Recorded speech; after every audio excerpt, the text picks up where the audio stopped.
Welcome to For the Love of Books, a podcast by North Lanarkshire Libraries.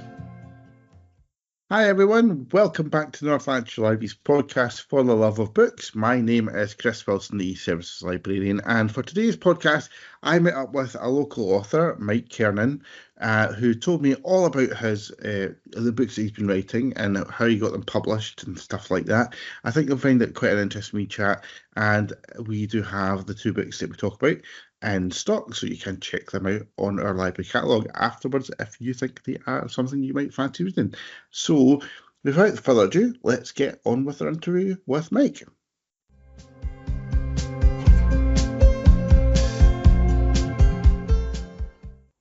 So, hi Mike, thank you for joining me on our podcast today. It's always great to speak to some kind of local authors and that our readers might not be quite aware of. And so, why don't we start off with getting you to tell us a little bit about yourself first to begin with. Okay, thanks for having me, Chris. Delighted to be here. So I was born in Glasgow. We lived in a tenement room and kitchen in Glasgow, and we were one of the early Cumbernauld pioneers. My family moved out to Cumbernauld in the early 60s. And I know Cumbernauld over the years became much maligned, but to us, coming from the kind of tenements of Glasgow and another small flat we had in the south side, Cumbernauld was an absolute paradise to us. You know, there's so much open space, and it was bright and modern, and even the sky seemed bigger in Cumbernauld. And my family told me years later a story about when the day that we moved into our house, this lovely modern spacious house in Codrum in Cumbernauld, and they told me that once the removal men went away, I was desperate for the loo. I was hopping about the place, and they kept telling me to go up to the toilet, and I wouldn't go because I was convinced there must be another family living up there. You know, I couldn't believe this whole house was the ours. Space was yours. I love Cumbernauld, and I suppose like growing up anywhere, it's about the people that you meet, and I had some great friends who finished up in my books eventually. And left Cumbernauld when I was about, I think, 2021. I still have family there, and I lived in various places across the UK, following my career as a journalist. I spent about best part of 30 years working for the Scottish Sun, the last 20 as executive editor, and then I took retirement, allegedly. My wife probably wouldn't agree with that. In 2017, early retirement, obviously. Lectured for a few years, and then decided that if I had this dream of publishing a book, and I thought, well, I better go on with it. So that's where we were. Fantastic, I mean that sounds like quite a varied kind of career background as well. Like, kind of being able to kind of having lived about the UK and stuff like that. So you no doubt you've probably kind of picked up a few nice stories along of inspiration for stories and stuff along the way along with that. Oh yeah, yeah. I found that the one thing I'm blessed with. My mother used to tell me that I wasn't intelligent. I just had a good memory. And the one thing and I think that's a real blessing, because I pick up all these little stories. Obviously, being a journalist, you're involved in stories, you hear other stories, and they all go in there. And I now find that when I'm writing, I start off with a blank canvas. I maybe get an idea for a chapter. I've no idea where it's going to go, and suddenly you've got all these little kind of strands that come back to you and kind of add colour to your stories. So why don't we kind of move on to the stories that you've got published? Two of your novels that you've had published. One is called The Fenian, and the other one is the Stopping in the Rain. And they're both set in a kind of Something to the Rain. And they're set in kind of a fictional town, which is kind of sort of set a little bit and inspired a bit by Cumbernauld, I believe. Is that right? Yeah, very much so. I mean, it is basically set in, the stories are set in Cumbernauld that I grew up in. I purposely don't call it Cumbernauld, I call it Cumbride, a kind of combination of Cumbernauld and West Kilbride. And I do that simply because I don't have to tell the truth all the time. I don't have to be accurate. Yeah. I suppose the kind of highfalutin way of putting it is artistic freedom, but it's basically so that I can play fast and loose with geography and time and so on. For example, I have one scene in one of my books that's set in the town centre in Cumbernauld in 1965, and someone immediately got to me and said, "But it didn't open until 1967." I said, "But it's a fiction story." No? Do you know, it's funny because you're not the first author that's kind of said that that's why they've done that kind of thing, for the kind of allows them a bit more freedom as to kind of where they about what they're setting, and they don't have to kind of have that thing where people can come back and say, "Oh, that's not accurate" and whatnot. So I think that it's interesting because it does give you a bit more freedom to kind of develop your kind of your landscape, I suppose, whenever you're writing, which is really, really interesting. If we can start off with the Fenian, the story kind of centres around a young couple kind of growing up in that kind of fictionalised town in the 70s, I believe, with all the kind of youthful trials that they have to go through, that comes along with that. And what was the inspiration for that story? The inspiration for that, believe it or not, was Friends Reunited, which launched in the 2000s. And if you recall, I suppose if you're under, I don't know, under 30 perhaps, you've never heard of Friends Reunited. But Friends Reunited was really the kind of first social media. It was the precursor to Facebook and WhatsApp and Instagram and so on.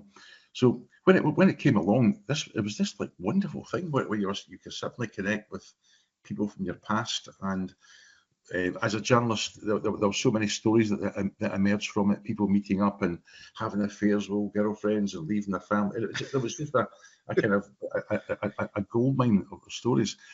And I was looking through some of my old friends from Cumbernauld, and I spotted a name who wasn't particularly a close friend, but it was someone who had been in love with a Catholic boy who'd been in love with a non-Catholic girl. Yeah. And we all assumed that they would end up getting married. It seemed to be the real thing. But they split up suddenly, and it eventually emerged that it was to do with a sectarian issue within the family. Oh, really? So I began wondering about what would happen if they met up again through Friends Reunited 20 odd years later, and looked at the effects of that, and perhaps discovered that the feelings were still there. So I wrote a short story around about 20 years ago, just on that meeting of this couple meet up for a coffee and chat about their lives. And I gave it to another writer to have a look at. And in the course of the conversation between the couple, they mentioned some of their old mutual friends. So this writer looked at it and said, "Yeah, I like the premise of it." He said, "But I want to know about these other people. I want to know their backstory and how they fit together and so on." So I began to attempt to give each character a backstory. And suddenly I realised I was dealing with this huge kind of sprawling saga of life in the 70s, and then how the ripple effects of things, of decisions that we make, conversations we have, can come back to bite you later on in life. So I wrote this novel. I had some interest, no kind of definite bites back then, and as 1,000 writers will tell you, life got in the way, and I kind of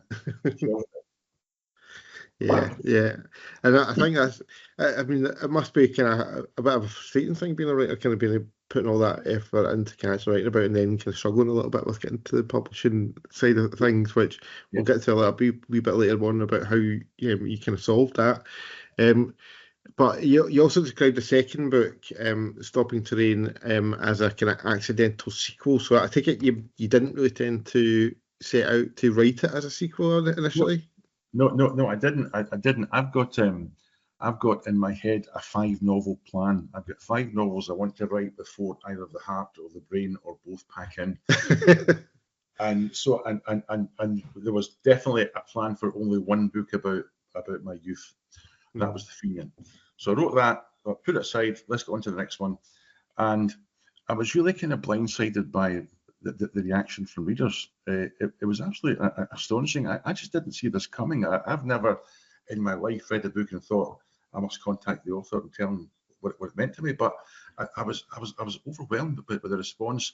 Much of it from Cumbernauld. People seem to be, you've written my life story. You've written our history, and then asking what happens next. What comes next? Now, the problem was that I made the rookie error in retrospect of having an epilogue at the end of the Fenian where I wrap up the lives of all the characters. Yeah. So I thought, I bring them up to date. I thought, so where to go with this? There's nowhere to go. I've told the story. But just by accident, there's a scene towards the end of the Fenian where two of the main characters return to their old stomping ground. They go to an old shelter where they used to hang out, and they discover a bunch of younger kids, including a couple of younger siblings. And I thought, right there, that's the cast of the next story. Because when we're teenagers, we think this is the drama of our lives is all encompassing, it'll go on forever. But in fact, it's only a very small snapshot of our lives. And there's also another generation coming behind us with their stories. So I come up with the same setting a couple of years on. And of course, the kind of older brothers and sisters, the cast of the Fenian, are still somewhere in the background, and some of them do play vital roles in Stopping the Rain. But it's a new story, new characters, but the same setting. Yeah, I was wondering a little bit about the links between the two books. So it's kind of there's sort of a bit of a tenuous link. Would you say they were kind of like the originals are there in the background a little bit of the sequel, but it's kind of a new sort of cast of characters. I think it's a bit like real life in that, you know, we all have our time, our music, our friends, our tribe, but we've got older siblings or younger siblings in the background of our lives who do play vital roles. Sometimes to our great annoyance. Yeah. So that's what happens in the book. We have fresh characters, we have a fresh story, but in particular, one or two of the characters from the Fenian do end up playing vital roles in the story. Ah, right, okay. Sounds very, very interesting. And you did kind of mention a wee bit earlier on about the difficulties of getting published as well. You eventually decided to self-publish the first book. Was there any particular reason for going down that with to get it self-published? Very much so, and it refers to something we just mentioned it before we started this. We were talking about COVID.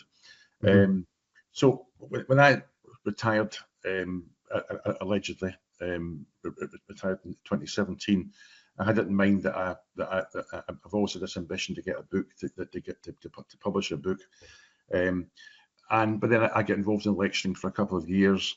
But then when COVID came along, I knew very quickly that I would go stir crazy. I'm not one that could be cooped up in the house. So I needed to get myself a project, and the project I decided was to revive the Fenian, rewrite it, update it, which I did. And then I thought about publishing it, and I did contact two publishers, one who replied within a couple of days saying, "We're not interested." Fair enough. Okay.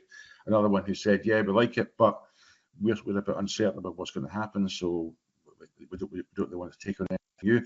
So I thought to myself, well, you know, COVID by this time was getting serious. We're into the lockdown. People are dying. I've got other health issues, and I thought, I'm not sure if I'm going to survive this. Without being over dramatic, I'm thinking, if I want to fulfil my ambition of getting the book out, it's now or never, pretty much. I've really got to go for it. Yeah. And my first thought was, I'll find a printer to print 100 copies for me or something, because my ambition as a writer is not to become this big smash hit best-selling author. Yeah. J.K. Rowling and Richard Osman will not have sleepless nights. My aim solely is, I think I've got interesting stories to tell. I want someone to read them, whether it's a dozen people or 100 people or 200 people.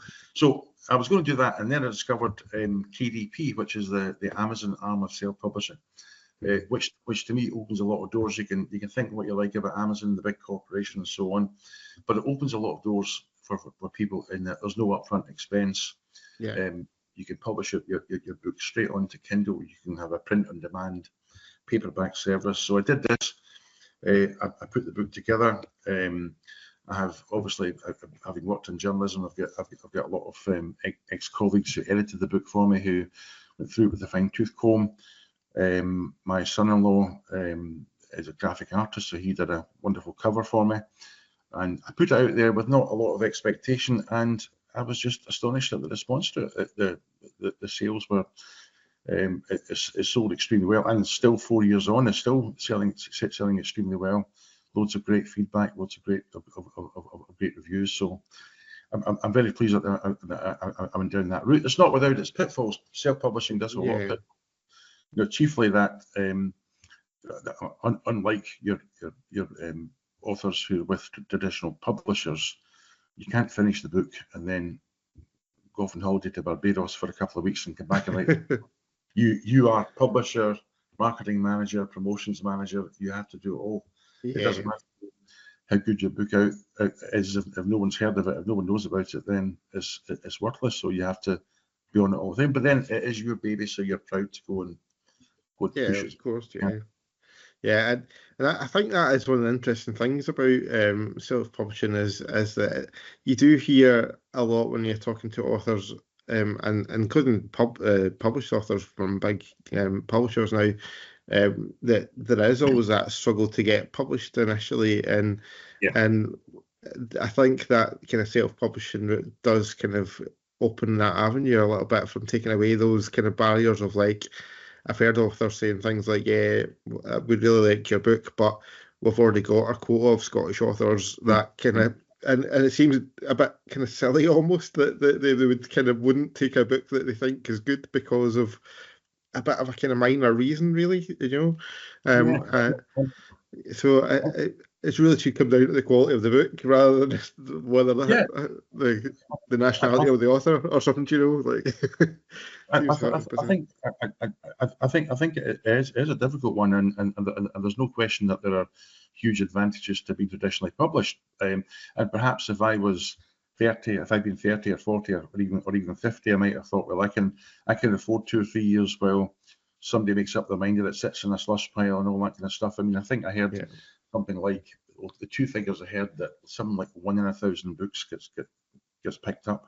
And the other one was that if you do get interested in your book, it's probably going to be about between 2 and 3 years before it sees the light of day. So I thought, I don't have time to hang about for that. So I thought, let's just go for it. And I'm glad I did now. I like the control. I like the lack of time lag. When my book's finished, it can be in sale the next day. Once it's edited and gone through with a fine-tooth comb again and again and again, it can be out there within days. That's definitely an interesting avenue to go down, and it does work for some authors very, very well. Which is fantastic. Now, obviously, you touched on earlier on about being a journalist and things like that. So obviously, writing has played a big part in your life, whether kind of sort of work sense or kind of creative kind of way as well. Has it always been kind of a bit of a lifelong ambition to kind of get a book published, and how did you kind of get started into the kind of sort of thinking about writing, even as a journalist and stuff like that? I think with me, my whole life it's always been about stories. I've just loved stories. From my dad's knee when I was 2 and 3 and 4 years old, listening to his stories and reading comics to me, reading books to me, to then consuming stories on via books, via television, and so on, and then at a very early age starting to write stories. In fact, my first real attempt at writing a story, as again my mother, who would tell me these stories later on in life, was when I was about 7 or 8 years old at Sacred Heart School in Cumbernauld, and we had to write an essay, or a composition as they called it in primary school, and the subject was to write about your pet. So, and if you didn't have a pet, you could find a relative with a pet or a neighbour or whatever. So I wrote about our pet sparrow. This was a sparrow that my father worked night shift on a newspaper. He discovered this little sparrow lying outside the house, injured, brought it in, thought it would die, but he revived it by using a little drop of whiskey in a teaspoon. So the sparrow was called whiskey. It was called whiskey. So I wrote this story all about this wonderful pet sparrow, and got the gold star, and it was read out in front of the class and so on, which was all wonderful until parents' night at the end of term. And my mother went on to parents' night, and the teacher said, "Oh, Michael must have studied that sparrow for hours. The description was wonderful."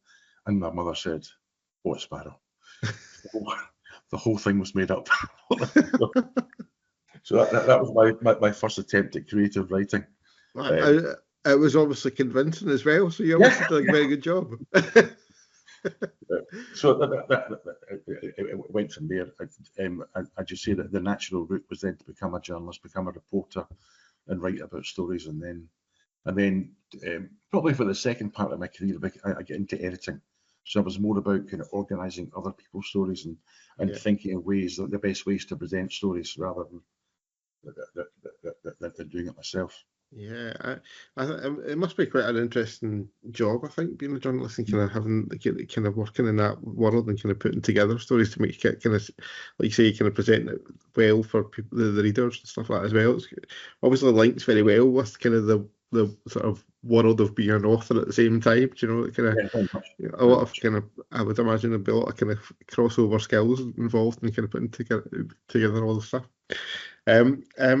What I want to kind of find out about if there was any kind of special mentions that you want to kind of put towards any books that kind of have really inspired your love of creative writing and kind of want to get you in kind of started and kind of writing the creatively. Yeah, I think about the books that influenced my childhood, and there was two kind of main avenues. One was I love the William books. I think people have either love these books or have never heard of them. These are books that are set in like the 1930s and 40s about a schoolboy called William Brown who got up to all kind of scrapes and adventures. He would do things like start a revolution against going to school, and he would bring tramps home to the house and hide them in his bedroom and so on. And I love these tales. In my head, he was a kind of a posh English cousin of Ur Wully.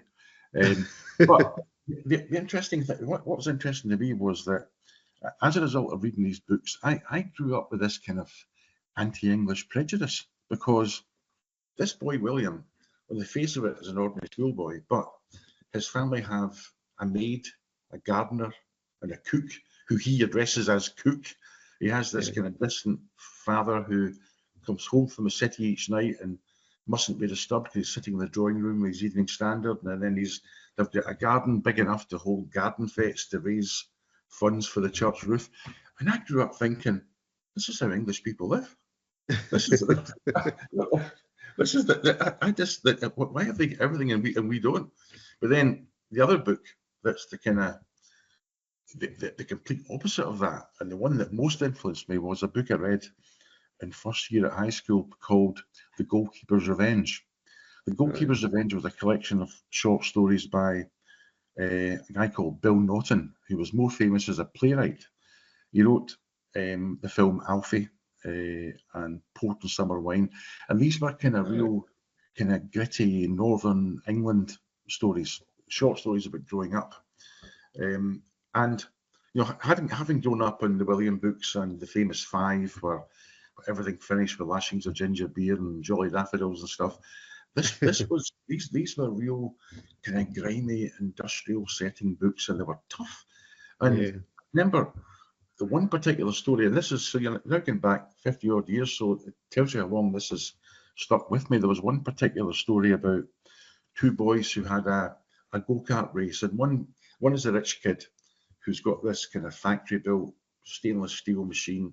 The others is very much a kind of homemade, what we would call a bogie in Scotland. So they're having this race down a hill, and it's neck and neck. One's leading, the other one's leading, and so on. And you're also aware, because the writer tells you that at the bottom of the hill there's a main road, and there's a bus coming along this main road. So you're thinking, what's going to happen here? But of course, because you've grown up with Enid Blyton and William books, you're thinking it's okay, it'll have a happy ending. But then suddenly the bus hits the kid, and the kid's lying there, and his eyes are fluttering and his face is white, and as a trickle of blood comes from his mouth, and he dies. And that you're reading this, thinking, oh my goodness, this is the first time I've read where the child dies, and it was so kind of hard and tough that it stuck in my head. And I think ever since then, it's inspired me to read and to write about the drama in ordinary lives, and that's what's always captivated me. Yeah, I think that's the thing. I mean, obviously there is a kind of a place for every story really in the kind of book world. I think, and I think that's one of the great things about kind of books is that you can have those stories that always have that happy ending and a kind of fulfilling kind of sense, but there's also that kind of realism thing that sometimes life doesn't always go perfectly and kind of can have tragic moments and things like that in them as well. So it's kind of, there's always something that there for to cover everything, I think. Now, as well as some of the books that got you started off, I also wondered if there was any particular authors as well that has sort of influenced your writing a little bit. And I have heard that William McIlvanney was kind of one of your particular favourites as well. Very much so. I think I'm always attracted to authors who are big on characters, and again, as I mentioned, who write about ordinary people and the dramas in their lives. And I think the older I get too, that I become a bit more kind of nationalist about my choice of authors. I will read anything. But I tend to, if I don't have anything obvious to read next, I will look at Scottish authors, see what they're up to.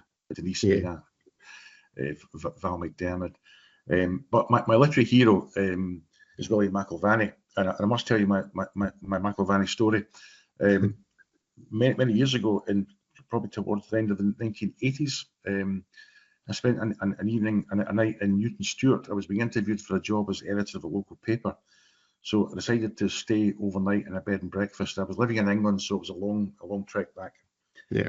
And there wasn't much to do in Newton Stewart on a November Tuesday night. So I found a copy of Docherty by McIlvanney in a bookshelf in the bed and breakfast. I hadn't read anything by him before. So I began reading this, and I was completely mesmerised by it. Sat up half the night reading it. So next morning, I decided I had to steal it. So I stuffed it into my bag, and that was my last deliberate criminal act. So stop on the way home and read it. But then the kind of the sequel to that story is that about a dozen years later, my daughter Lynn was doing a postgraduate course in journalism at Glasgow University, and one of her assignments was to interview someone famous. Now, right about that time, William McIlvanney had been given, he'd won some kind of either a literary award or he'd been given an honorary doctorate or something. But he was in the news. Yeah. So my daughter contacted his agent and he agreed to be interviewed. And unknown to me, she took along that copy of Docherty and she told him that story. And he wrote this wonderful inscription in the book that starts something like, "Dear Michael, I do admire a cultured thief. Your crime flatters me, Willie M." And that is one of my most treasured possessions. You know, I never part with that. And I wonder if the owner of that B&B would ever have thought that one of the books on her shelf would ever end up getting in the hands of the author and get inscribed like that. That's fantastic. That's a great story. So now that our kind of listeners know a little bit more about you, and they're all hopefully going to go to libraries and pick up your books and read them and enjoy them. What's next in the writing world for you? Do you have a new book in the horizon at all, or is it linked in any way to the previous ones and all that sort of stuff?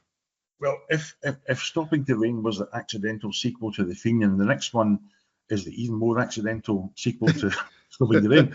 And this will, I am determined this will be the last in the series.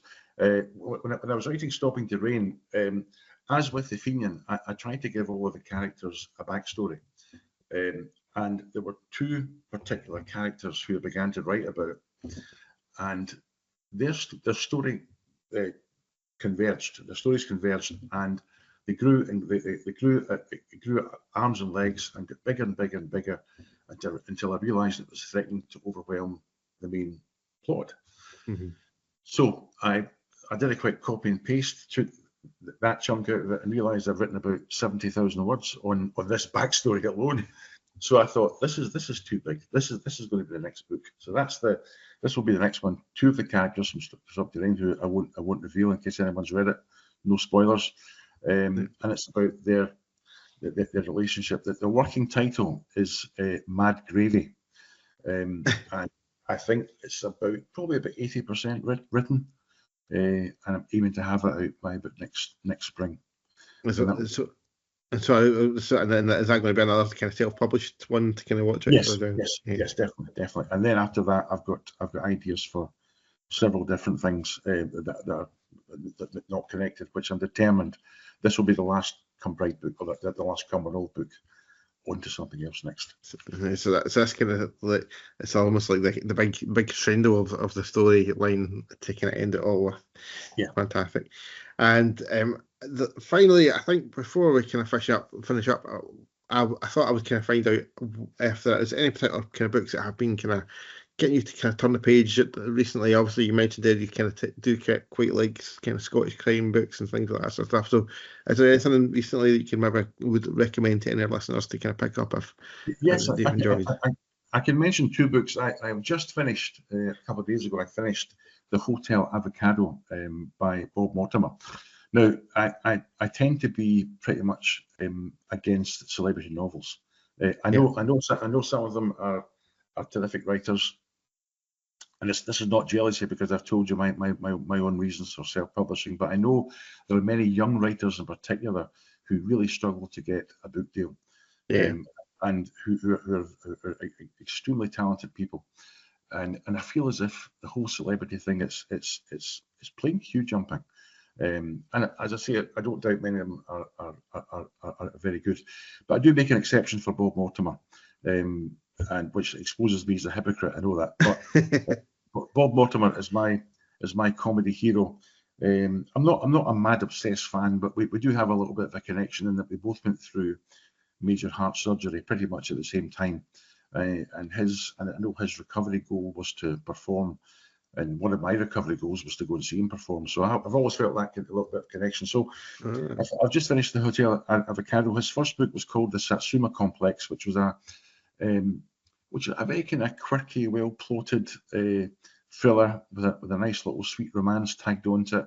And this is pretty much more of the same. I would say this one is probably more for the Bob Mortimer fans, because much of it feels like Bob Mortimer doing funny bits before you actually get to the meat of the story. But his funny bits are excellent. So, so I've just I finished that, and then I moved on. I just started a couple of days ago. I started The Cracked Mirror by Chris Brookmeyer, which I believe is just won the bloody Scotland Award.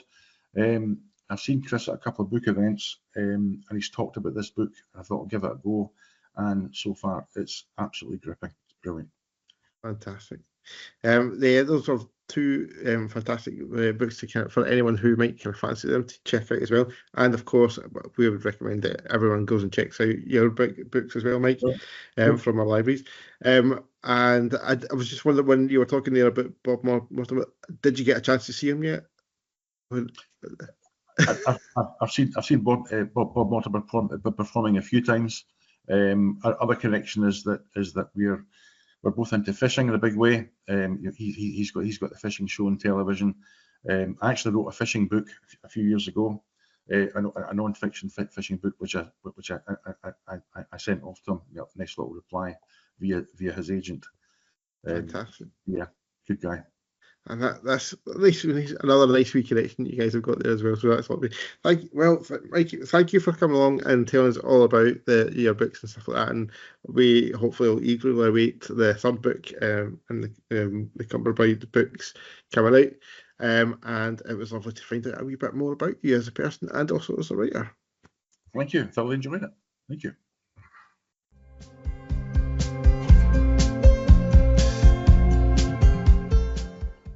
So there you go, guys. Thank you for listening to my little chat with Mike, and thank you to Mike as well for coming along and telling us all about his books and about how he went about this getting published, and also that fantastic story about the Liam McIlvanney book that he got signed. I think that's a wonderful little tale, and that's one of the great things I love about people's personal books. Like they sometimes the book itself can end up having a little bit of a story about itself as well, which is fantastic. Now, in terms of service stuff, I wanted to mention that we have got a brilliant event coming up very, very soon at Cumbernauld Library. Sarah Sheridan is going to be coming to visit as the first event in their new set of new tricks events that they're going to be having. We haven't revealed the rest of them just yet, but this is a bit of a blockbuster start to the set of events with Sarah Sheridan coming along to talk about her latest book, which is The Secrets of Blytheswood Square.